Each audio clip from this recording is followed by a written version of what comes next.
आत्मा की दास्तान में आपका स्वागत है। यहाँ हर कहानी सिर्फ एक कहानी नहीं, बल्कि एक ऐसा रहस्य है जो आपकी नींद उड़ा देगा। अगर दिल कमजोर है, तो आगे बढ़ने से पहले एक बार सोच लीजिए।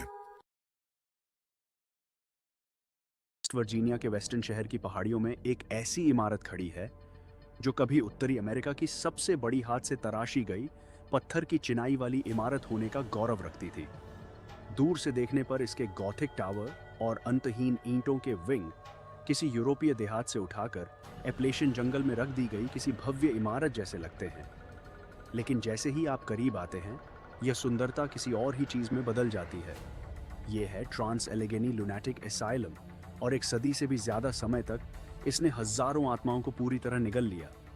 इसके दरवाजे 1864 में खुले थे, 250 मरीजों को रखने के लिए एक प्रगतिशील देखभाल मॉडल पर आधारित, इस विश्वास के साथ कि धूप, ताजी हवा और सम्मान मन को ठीक कर सकते हैं। लेकिन 1950 के दशक तक यही इमारत 2400 से ज्यादा लोगों से खचाखच भरी हुई थी, जबकि इसकी क्षमता उसका एक छोटा सा हिस्सा भर थी।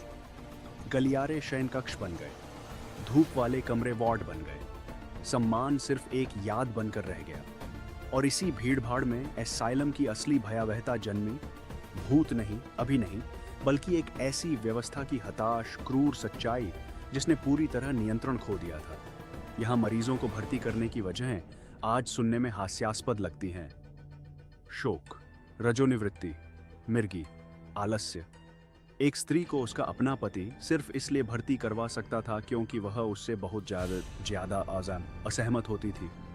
एक बार अंदर आने के बाद भाईचा पागल का ठप्पा उतारना लगभग नामुमकिन था, और जो इलाज इसके बाद होते थे वे कई मामलों में उस बीमारी से भी बदतर थे जो उन्हें यहाँ लेकर आई थी। डॉक्टरों ने इन दीवारों के भीतर हजारों लोबोटॉमी की, जिनमें से कुछ इतनी क्रूर थीं कि बर्फ तोड़ने वाली सुई जैसे औजार को कुछ ही मिनटों में आंख के सॉकेट से होकर धकेल दिया जाता था। बिना किसी एनेस्थीसिया के, बिना किसी सहारे के, सिर्फ उन हाथों के भरोसे जो उन्हें दबाए रखते थे, मरीजों पर इलेक्ट्रोशॉक थेरेपी दी जाती थी।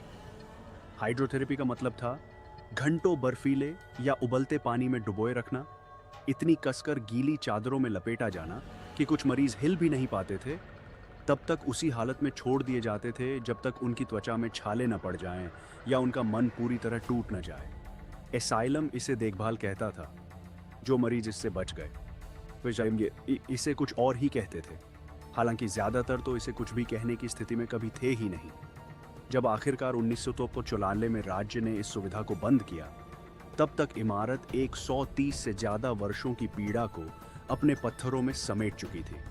संपत्ति के आसपास के कब्रिस्तानों में सिर्फ नंबरों से चिह्नित कब्रें थीं, क्योंकि इतने सारे मरीज बिना दावेदार के, बिना नाम के मरे, यहाँ तक कि मौत में भी भुला दिए गए। कुछ अनुमानों के अनुसार इस संस्था से गुजरे और मरने वालों की संख्या हजारों में है। इसी इतिहास के भीतर एलेना मार्श 1 अक्टूबर की शाम को दाखिल हुई, उस समय के 11 साल बाद जब एसाइलम ने संग्रहालय और पैरानॉर्मल टूरिस्ट स्थल के रूप में अपने दरवाजे दोबारा खोले थे। एलेना कोई विश्वास रखने वाली नहीं थी, वह एक फोटोग्राफर थी जिसे एक छोटी प्रोडक्शन कंपनी ने आने वाले रात्रि भूत भ्रमण पैकेज के लिए प्रचार तस्वीरें लेने के लिए बुलाया था। वह इससे पहले दर्जनों तथाकथित प्रेतवाधित जगहों के भीतर जा चुकी थी, एक बंद हो चुकी जेल, एक पुराना बागान घर, एक होटल जिसकी लिफ्ट के दरवाजे अपने आप खुल जाने की प्रसिद्धि थी।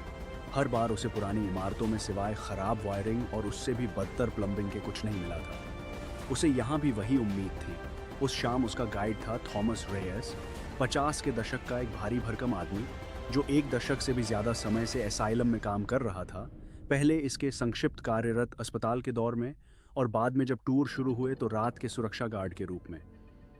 वह उस ढीली बेपरवाह चाल के साथ चलता था जो उस आदमी की होती है जो अजीब आवाज़ों से चौंकना बहुत पहले ही छोड़ चुका हो। ज़्यादातर जो लोग बताते हैं वह कुछ भी नहीं होता। थॉमस ने विशाल सामने के दरवाज़ों को खोलते हुए एलेना से कहा। कब्जे इतनी नाटकीय आवाज़ के साथ चरमराए कि लगभग मंचित लग रहे थे। पुराने पाइप बैठ रहे होते हैं, टूटी खिड़कियों से हवा गुजरती है। लोग यहाँ डरने की उम्मीद लेकर आते हैं तो उन्हें वही मिल जाता है जो वे ढूंढ रहे होते हैं। और बाकी? एलेना ने पूछा, अपना कैमरा बैग कंधे पर टांगते हुए। थॉमस ठिठका, इतनी देर के लिए कि एलेना ने उसे नोटिस कर लिया। बाकी का मेरे पास कोई स्पष्टीकरण नहीं है। उन्होंने पहली मंजिल से शुरुआत की, जो कभी प्रशासनिक विंग हुआ करता था। एलेना व्यवस्थित तरीके से काम करती रही, भव्य सीढ़ियों, उतरते हुए पेंट और कुछ छोटे कमरों में अब भी बिखरे जंग लगे लोहे के बेड फ्रेम की लंबी एक्सपोजर तस्वीरें लेती रही। इमारत एक ऐसी ठंडक से भरी थी जिसका मौसम से कोई लेना देना नहीं था। एक नम, पत्थर जैसी गहरी ठंडक जो जैसे दीवारों में ही बसती हो। दूसरी मंजिल पर पुराने पुरुष विंगमैन एलेना को पहली बार वह एहसास हुआ। गर्दन के पिछले हिस्से पर एक दबाव, जैसे कोई इतने करीब खड़ा हो कि उसकी सांस त्वचा से टकरा रही हो। वह पलटी, कैमरा अब भी उठाए हुए, और उसे एक खाली गलियारा मिला जो अंधेरे में फैला हुआ था। दोनों तरफ बिना दरवाजों के फ्रेम पसलियों की तरह कतार में खड़े थे। तुम्हें भी वह महसूस हुआ? उसने थॉमस से पूछा। उसने धीरे से सिर हिलाया। वार्ड 4, हाँ, ज्यादातर लोगों को होता है। वे आगे बढ़े, कमरे दर कमरे संस्थागत क्षय से गुजरते हुए। टूटी टाइलें, उघड़े हुए पाइप, दीवारें जो संग्रहालय की स्थापना से पहले घुसपैठियों द्वारा छोड़े गए दशकों के ग्रेफिटी से दागदार थीं। एलेना तस्वीर पर तस्वीर लेती गई और कई फ्रेम के पीछे उसे कुछ अजीब नजर आने लगा। हवा में हल्की सी धुंधलाहट, गर्मी की लहर जैसी। हालांकि इमारत में कहीं कोई गर्मी थी ही नहीं जब तक वे चौथी मंजिल पर पहुंचे, जिसे कर्मचारियों के बीच अनौपचारिक रूप से जेरियाट्रिक विंग कहा जाता था। तापमान और गिर चुका था। थॉमस यहाँ और शांत हो गया। उसका पहले वाला सहज आत्मविश्वास किनारों से पतला पड़ने लगा। यहाँ बुजुर्ग मरीजों को रखा जाता था, उसने कहा। आखिर के दिनों में जब भीड़भाड़ बहुत बढ़ गई तो इस मंजिल पर उससे लगभग 3 गुना लोग रखे गए जितने के लिए ये बनी थी। यहाँ बहुत सारे लोग मरे, ज्यादातर बुढ़ापे से, ईमानदारी से कहूँ तो उपेक्षा से। एलेना ने एक लंबे डॉर्मेट्री कमरे में अपना तिपाई लगाया। जंग लगे बेड फ्रेम की पंक्तियां अब भी फर्श पर बोल्ट की हुई थीं। उनके गद्दे बहुत पहले हटाए जा चुके थे या सड़ चुके थे। जैसे ही वह अपनी सेटिंग्स एडजस्ट कर रही थी, उसने सुना एक हल्की गीली खांसी कमरे के दूर वाले छोर से कहीं से आती हुई। ये तुम थे? उसने बिना ऊपर देखे पूछा। नहीं, थॉमस ने कहा, और उसकी आवाज से पहले की सारी सहजता गायब हो चुकी थी। खांसी फिर आई, इस बार और करीब से। उसके पीछे पुराने बेड स्प्रिंग्स के दबने की वह पहचानी सी चरचराहट। हालांकि कमरे का हर बेड फ्रेम खाली खड़ा था, उनके फ्रेम नंगे और जंग लगे हुए। एलेना का कैमरा, जो अब भी रिकॉर्ड कर रहा था, उसके सेकेंडरी मॉनिटर पर तापमान रीडआउट को कुछ ही सेकंडों में लगभग 15 डिग्री गिरते हुए दर्ज कर लिया। उसने स्क्रीन से आंखें उठाईं और देखा कि थॉमस दरवाजे की ओर धीरे धीरे पीछे हट रहा था। उसकी टॉर्च की रोशनी खाली बिस्तरों पर कांपती हुई घूम रही थी। हमें यहां से चलना चाहिए, उसने कहा। वे चल पड़े, गलियारे से नीचे केंद्रीय सीढ़ियों की ओर। एलेना का कैमरा अब भी उसके गले में लटका हुआ, अब भी रिकॉर्ड करता हुआ, उनके पीछे फैले खाली गलियारे को कैद करता हुआ। सीढ़ियों की लैंडिंग तक पहुंचने पर ही उसे फ्रेम में कुछ ऐसा दिखा जिसने उसका पेट अंदर तक हिला दिया। उनके पीछे गलियारे के आखिर में एक पुरानी खिड़की के शीशे में हल्का सा प्रतिबिंब, एक आकृति, लंबी दुबली, कंधों पर उस खास तरह से झुकी हुई जो दशकों तक एक तंग बिस्तर में सिमटे रहने से आती है। जब उसने सीधे देखने के लिए मुड़ी तो वह गायब हो चुकी थी, लेकिन कैमरे ने उसे पकड़ लिया था, प्रतिबिंब में लगभग पूरे 4 सेकंड तक स्थिर रहते हुए, इससे पहले कि वह अंधेरे में घुल जाए। थॉमस, उसने धीमी आवाज में कहा, मुझे लगता है हमें यह फुटेज देखनी चाहिए। वे वहीं रुककर उसे देखने नहीं लगे। वे लगभग खामोशी में इमारत से नीचे उतरते गए। थॉमस की टॉर्च अब कोनों को थोड़ा ज्यादा तेजी से स्कैन कर रही थी। एलेना का कैमरा अब भी सब कुछ रिकॉर्ड कर रहा था। उनके पीछे के गलियारे एक ऐसे अंधेरे में फैले हुए थे जो टॉर्च की रोशनी को सोख लेता लग रहा था, बजाय उसका विरोध करने के। जमीनी मंजिल पर, जहां कभी एसाइलम का चैपल हुआ करता था, एलेना को फिर वह दबाव महसूस हुआ।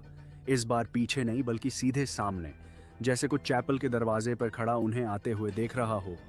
थॉमस की टॉर्च को खाली बेंचों और टूटी हुई वेदी के सिवाय कुछ नहीं मिला, लेकिन दरवाजे की हवा में एक ऐसा घनत्व था कि दोनों कई कदम पहले ही रुक गए। दोनों में से किसी की हिम्मत नहीं हुई ये बताने की कि क्यों। यहाँ सामूहिक दफनाने हुए थे, थॉमस ने कहा। उसकी आवाज़ फुसफुसाहट से मुश्किल से ज़्यादा थी। संपत्ति के पीछे ऐसे मरीज जिनके दावा करने वाला कोई परिवार नहीं था। कुछ रिकॉर्ड्स कहते हैं कि वहाँ 1000 से ज़्यादा लोग दफन हैं, ज़्यादातर ऐसी कब्रों में जिन पर सिर्फ एक नंबर लिखा है, कोई नाम नहीं, कुछ नहीं। एलेना ने खिड़की के प्रतिबिंब में दिखी उस आकृति के बारे में सोचा, झुकी हुई दुबली उस उस खास तरह से धैर्यवान जो सिर्फ दशकों तक किसी ऐसी चीज़ का इंतज़ार करने से आती है जो कभी नहीं आती। उसने वार्ड 4 के भूतिया दबाव के बारे में सोचा, जेरियाट्रिक डॉर्मेटरी की खांसी के बारे में, बिना किसी दिखाई देने वाले दबाव के दबते बेड स्प्रिंग्स के बारे में। वे जल्द ही इमारत से निकल गए। बाहर आने पर दोनों में से किसी ने ज़्यादा कुछ नहीं कहा जब थॉमस ने उनके पीछे विशाल दरवाजों को बंद किया। डेडबोल्ट के अंदर सरकने की आवाज़ उस शांत अक्टूबर की रात में असामान्य रूप से तेज थी। 2 दिन बाद अपने स्टूडियो में वापस एलेना आखिरकार पूरी फुटेज देखने बैठी। खिड़की का प्रतिबिंब उसके मॉनिटर पर साफ आया, फ्रेम दर फ्रेम। एक आकृति जो रोशनी के किसी धोखे के लिए बहुत ठोस थी, अपनी स्थिरता में इतनी सचेत थी कि वह कैमरे के सामने खड़ी किसी जागरूक चीज के सिवाय कुछ और हो ही नहीं सकती थी। उसने फुटेज को और धीमा किया, आकृति के सिर को हल्के से झुकते देखा, जिसे सिवाय स्वीकृति के और कुछ नहीं कहा जा सकता था।